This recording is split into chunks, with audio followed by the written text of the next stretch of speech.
प्रकृति व्यापकतम अर्थ में प्राकृतिक, भौतिक या पदार्थिक जगत या ब्रह्मांड है। प्रकृति का संदर्भ भौतिक जगत के दृग् विषय से हो सकता है और सामान्यतः जीवन से भी हो सकता है।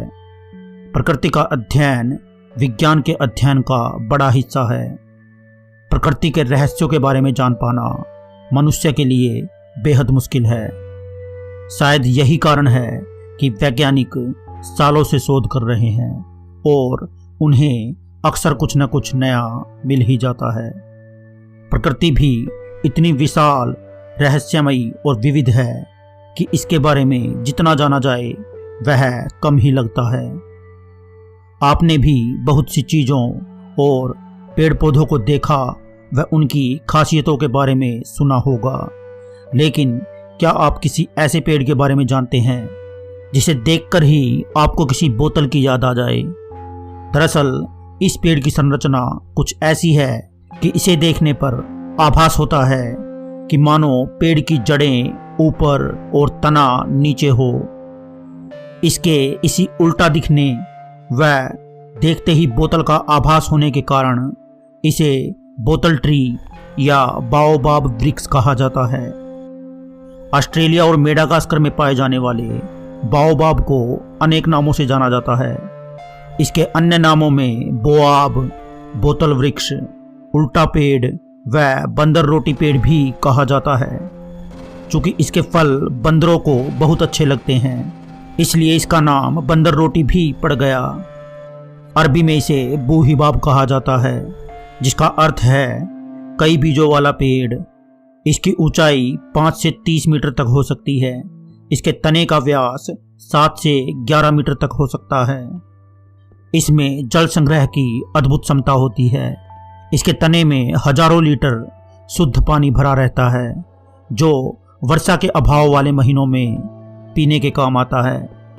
इसके तने की भीतरी छाल फाइबर जैसी होती है, जिससे कागज, कपड़े, रस्सी, मछली पकड़ने के जाल, धागे, बास्केट और कंबल जैसी कई वस्तुएं बनाई जाती हैं। यह एक पर्णपाती वृक्ष है। पतझड़ी या पर्णपाती ऐसे पौधों और वृक्षों को कहा जाता है जो हर वर्ष किसी मौसम में अपने पत्ते गिरा देते हैं। इस पेड़ पर पत्ते साल में सिर्फ 6 महीने लगते हैं, जबकि शुष्क मौसम में इसके पत्ते झड़ जाते हैं और उस समय यह एकदम सूखा दिखता है। बाओबाब की छाल में 40% तक नमी होती है और इसी वजह से यह जलाने के काम नहीं आती। इस वृक्ष की गिनती दीर्घायु वाले वृक्षों में की जाती है। इनकी उम्र 500 साल से 6000 साल तक होती है।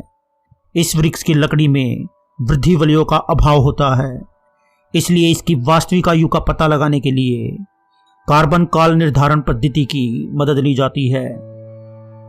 बाओबाब पेड़ पर पहली बार फूल पेड़ की आयु के 20वें वर्ष में अप्रैल से मई के बीच में लगते हैं। फूलों का रंग सफ़ेद व आकार लगभग 12 सेंटीमीटर तक होता है। यह अल्पायु वाले पुष्प केवल रात्रि में ही खिलते हैं। भले ही इन फूलों की अवधि कम हो, लेकिन यह बहुत उपयोगी होते हैं। इनके फलों से कई तरह की दवाइयाँ बनाई जाती हैं। वहीं इन फूलों के पराग कणों से गोंद भी बनाया जाता है। इस फल को सुखाने के बाद चूरा बनाया जाता है और इसे पानी में मिलाने से नींबू जैसा खट्टा स्वास्थ्यवर्धक पेय बनता है। एक फल में तकरीबन 30 बीज होते हैं और बीजों से भी कई तरह की दवाइयाँ, गोंद, कच्चा तेल और साबुन बनाया जाता है। वहीं इसके पत्तों में काफ़ी मात्रा में कैल्शियम पाया जाता है। अफ्रीका में इन पत्तों का प्रयोग सब्जी की तरह किया जाता है। साथ ही इन्हें उबालकर डिटर्जेंट पाउडर भी बनाया जा सकता है। बाओबाब का अफ्रीका के आर्थिक विकास में काफ़ी योगदान होने की वजह से अफ्रीका ने इसे द वर्ल्ड ट्री की उपाधि प्रदान की है। साथ ही साथ लगातार घटती इनकी संख्या के कारण इसे एक संरक्षित वृक्ष भी घोषित किया गया है। भारत में यह पेड़ किस तरह पहुंचे, इसका कोई प्रमाण नहीं मिलता। सूरत शहर के कतारगाम में अनाथ आश्रम के सामने 2 पेड़ और सरथाना चुंगी नाका के सामने बने चिड़ियाघर में भालू के पिंजरे के पास एक पेड़ हजारों वर्षों से खड़ा है। गुजराती में इसे गोरख आमली भी कहा जाता है। तो दोस्तों, आज के लिए बस इतना ही। वीडियो को लाइक और शेयर करना ना भूलें और ऐसी ही और वीडियोज़ की अपडेट्स सबसे पहले पाने के लिए आप हमारे चैनल ज्ञान मंत्र को सब्सक्राइब करें। तो मिलते हैं अगली वीडियो में। तब तक खुश रहें, खुशहाल रहें। जय हिंद, जय भारत।